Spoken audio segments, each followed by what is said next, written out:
Everyone, welcome back to my channel. So today I'm back spontaneously again. I feel like at the start or end of every year I think to myself, I'm never going to sit down and film like a wrap up and what I hope to achieve in the next year, and then I see everyone else doing it and I feel motivated and inspired, and I'm like, yeah, I'm going to get on board that. So that is what I'm back here to do today.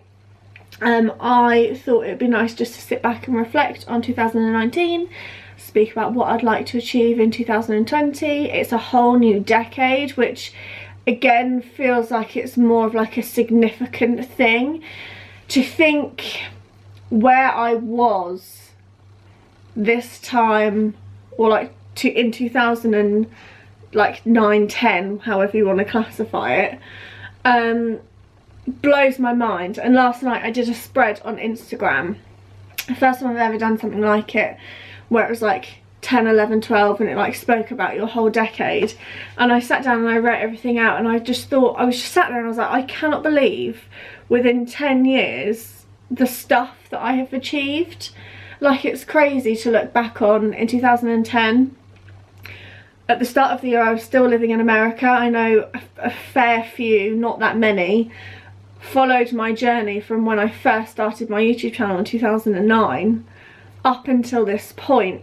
And the fact I used to be sat filming like my life in the States, and then I moved back to the UK, and here I am going to be a mother of 2 this year, 3 including the feline.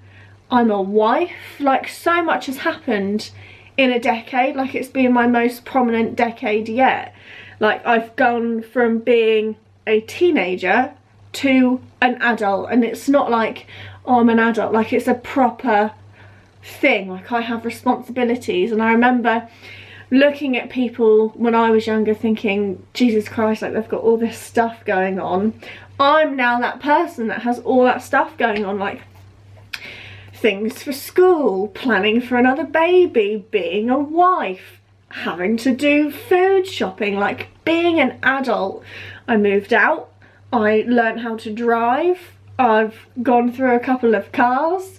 Like, it's just crazy to think, where am I going to be this time in another 10 years? I will be 36. I will probably be grey all over because my greys are really bad at the moment. So I'll probably be dyeing my hair at that point. Would Rue still be here? That's the question that pulls on my heartstrings. I'd like to think I've still got 10 years with my feline. Yeah, she's 7. That's fine. I've had a cat that lived up to 21. So let's hope that the feline's still here. Potentially have another one. We'll be a family of 4, 5 including the cat. Who knows? So reflecting on 2019, I have actually got my to-do list that has lasted me the entire year, and at the start of it I wrote down the things I wanted to achieve in 2019. I feel like I did this last year, giving a wrap up of the year before. So the things that I wrote down to focus on for this year was to watch my money. I do have savings now. Previously, when I think I filmed that, I was saying about I wanted to have savings. I do have savings now, don't get me wrong, I'm not loaded. It's less than £250, but it's a saving and it's a start. Get fit, get healthy. I did go through a phase of that actually. I really worked on sorting my shit out, and then I fell pregnant and didn't want to eat, and then the stuff I did want to eat was like mash and stuffing and gravy and all the delicious food. So that sort of went out the window, and now being pregnant, not that you can't be fit and be healthy when you're pregnant, I just can't be arsed. I don't know how much weight I've gained. My weight gain isn't as bad as what it was when I had P. I feel like I can still wear my wedding ring and my engagement ring, and they're a size J. I've got quite small, like skinny hands. So I remember having to take my engagement ring off at the time when I had P. I had it off quite early. So I can tell my weight gain by my finger size. But other than that, like, I'm still fitting in like pre-pregnancy clothes. It's just obviously a bit tight around the stomach. So yeah, continue with YouTube, obviously still doing it. I think I did really well on continuing with my 2 uploads a week. I must have had maybe a couple of uploads off, but on a whole, doing 2 uploads a week for the year, that's over 100 videos, and I think I did really well. Less tech time, we'll talk about that in a minute. Read 40 books, I did. I ended up reading 52, and I'm really happy with that. I said I wanted to read 40, but I've always wanted to read 52, just because that means it's 1 book a year. And I did it. It was a struggle. It wouldn't have been, but being pregnant and having a child off of nursery for the summer holidays, that completely threw my reading off, and I went through my first trimester during the summer holidays. So that was a hard time, but I managed to do it. And for some reason I put be a better friend. Don't think I can answer that one. I don't know if I have been or not. So that was my 2019 like list and goals that I wanted to achieve this year. Actually sitting down and looking and reflecting on 2019, I had a really difficult year. It's not something that I've really vocalised, just because it's not really necessary, and it's one of those things where if you sit down and you talk about feelings or emotions or mental health and things like that, it's the constant question of, are you alright? I don't want that. I'm the type of person that just, if I feel shit, I just put my head down and I just crack on and just get on with it. But I would say that I see my year in 2 separate halves. I really struggled with my mental health this year, and I don't know why, and I think that's why I struggled, was I couldn't put a finger on as to why I felt the way that I felt, because on the outside looking in the majority of cases when it comes to mental health, everything looks perfect. Like I had my health, and obviously my marriage is going swimmingly. I've been with Neil for 9 years, I can't remember, 8 years I think. Obviously I've got a perfectly healthy child, we've got a lovely home, so everything from the outside looking in is swimmingly, and the fact I couldn't put my finger on as to why I felt the way I felt was really difficult. So you had that section of my year, and then you had the section like after I fell pregnant, and then a little bit of a grey area in between. At the start of the year, I would probably say from like February through to April, I remember having a breakdown because of a situation in Aldi. If you watch my Vida video, it was a week 1 vlog. I remember starting the vlog thinking, fucking hell, like this is going to go really badly. I would say from that time period I felt quite low. Like I said, I don't really know why. I just struggled. I really struggled the entire year, and I'm still struggling now, to be honest, with the age that P is/was. So she turned 3 in November 2018, so I had her obviously being 3 the majority of 2019, and obviously she's just turned 4. And I found it a really difficult age because they are learning so much, and they are becoming their own person and their personalities and their speech, and just sending them to nursery, they have a different like, not a set of rules, but like a different authority or someone to look up to, and having different influences as well from school or nursery.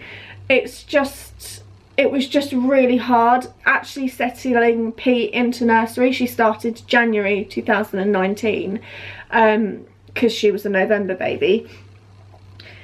Was very difficult, and from the January settling her in, I filmed the process of settling her into the school environment was so hard.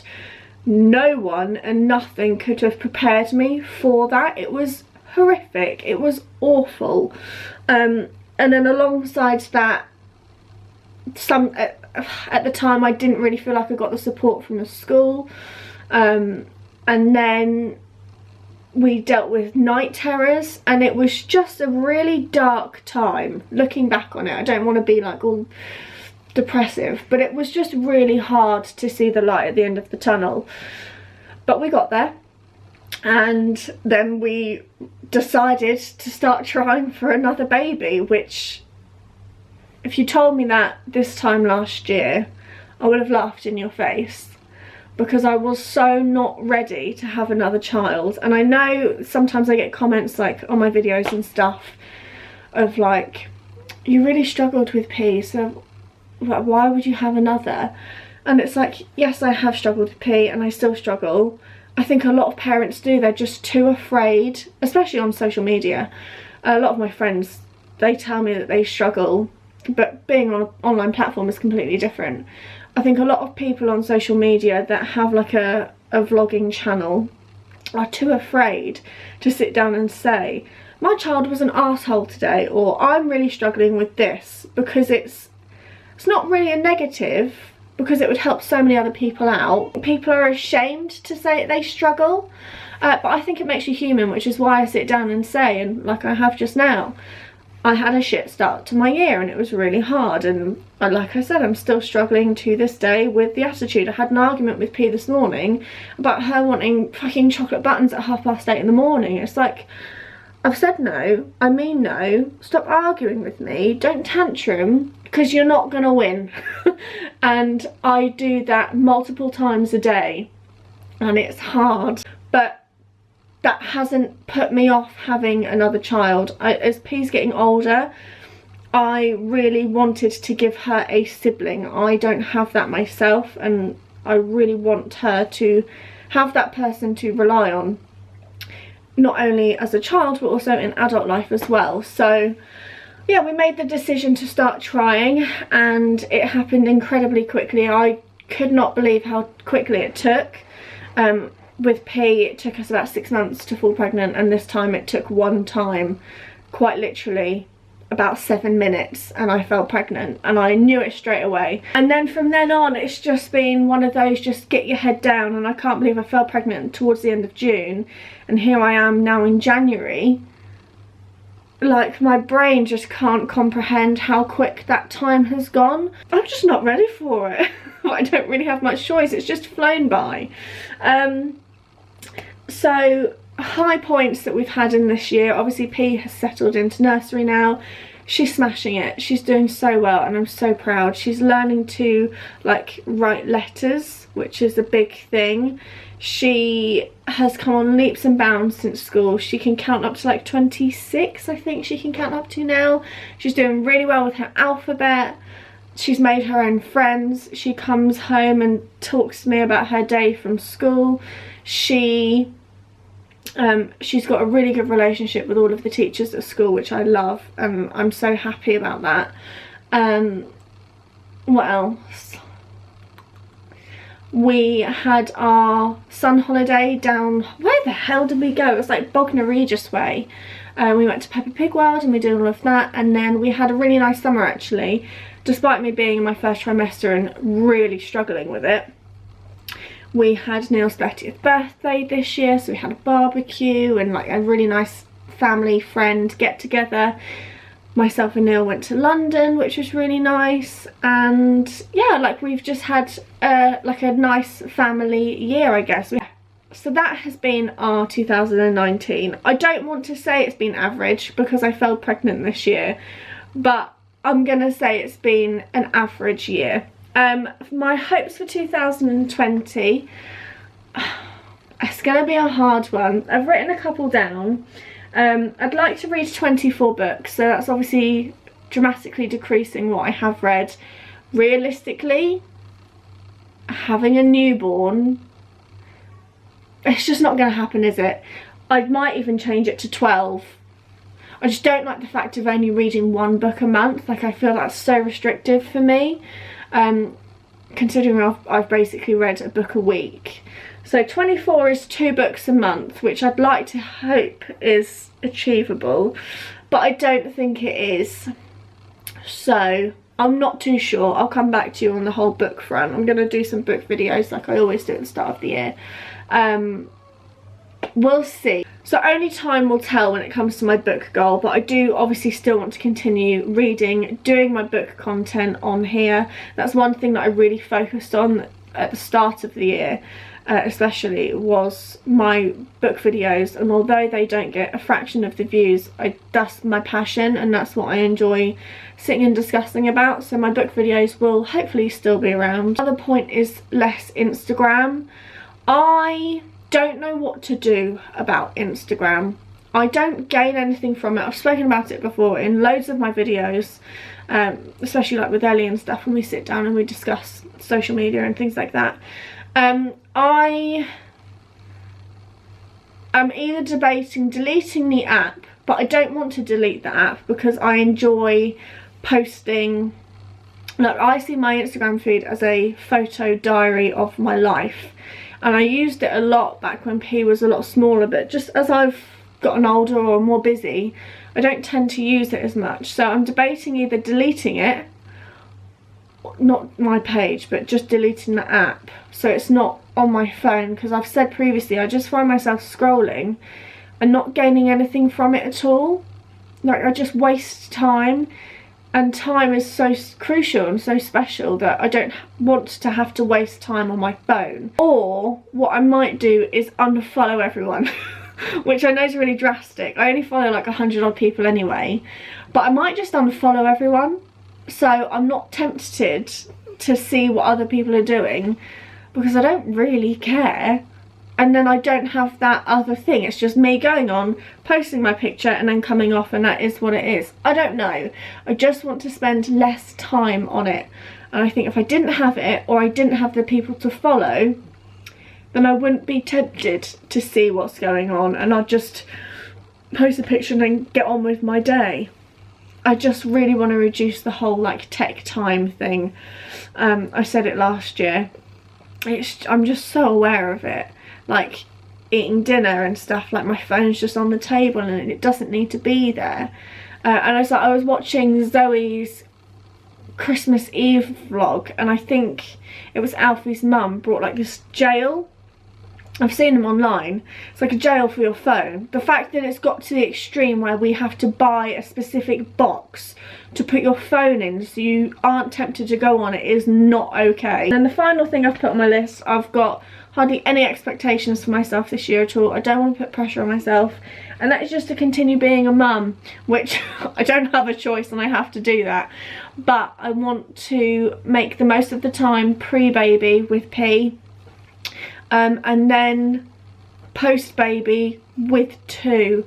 I still want to try and hopefully, once I'm on my feet, do things with P, with just P and myself, as opposed to me, the baby, and P when Neil's at work. I'd like to be able to, say at the weekend, take P out so it's just me and P, whether it's just to the park or even just to go do an Aldi food shop. I know that I'm going to really miss just being mum to her, and I'm excited to see where I am this time next year and how I managed to find the new balance. It's going to be an interesting year. Everything's going to change. It's going to be a complete rock to the system. The amount of questions I get about asking if we're going to move, definitely not. I don't see why we should. We can make it work here. Can't afford to move, and if we were to move, we wouldn't get the space for what we've got for our rent. So we're going to stay where we are. We're going to make it work. I'm excited to see what is to come in 2020. It's a whole new decade, which is insane. Who knows? Apart from the fact that it's bringing a baby. Oh, hold on for long enough. Me and the feline are now gonna go, aren't we? Hey, to think that P starts full-time education this year makes me want to vomit. I can't believe that I got to the point where she's now, like, I've submitted her school application, like she's going to school in September. I find out in April where she's gonna go. Like, it's just insane how quick the days and years go. Anyway, we're gonna go. I hope you've all had a really nice new year. I don't know the way my videos are gonna go, whether you will see a Christmas Day vlog and then this. I haven't edited anything yet, just because I can't be arsed, not gonna lie. But I will sort out my uploads. If you are new and you aren't aware, I upload twice a week, Tuesdays and Fridays at 8 p.m. That will stay the case until... You don't look very happy today. That'll stay the case until the baby arrives, and then that'll be a... You've got sun in your eyes. Oh, I'm so sorry. I'm so sorry. And then it'll just be like a see how I feel situ. So I hope you all enjoyed today's rambly video, and we will see you all very soon. Bye. Say goodbye. Say goodbye. Oh, Happy New Year.